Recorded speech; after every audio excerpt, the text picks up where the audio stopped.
magpapaldos ng kandila para sa ating mga kaibigan.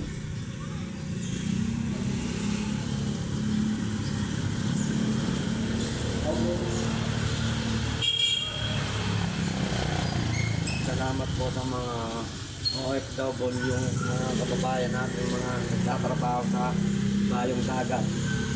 Kaya ako gano'n muna, habang tumutubo.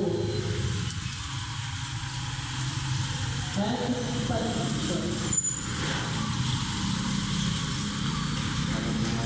ang ating bahan. Po tayo ngayon andito sa ating simbahan. Tayo po ay panalangin o hihingi ng panalangin para sa ating mga kababayan ng mga OFW na nagtatrabaho sa bayong dagat para sa kapakanan ng kanilang pamilya. Gustuhan nilang makapagtrabaho, mabigyan ng magandang kinabukasan ng kanilang pamilya. Kaya sila nagtsatsaga, nagtutubigap para sa ikagaganda ng kanilang pamilya. Kaya salamat po sa inyo mga OFW, mga nagtsatsaga sa ibayong dagat. Maraming salamat din po. Wala na po ako masasabi kundi maraming salamat at lalong-lalo na kay Ate Tete.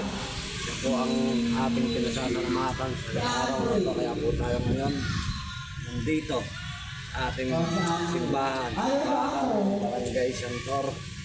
Salamat po.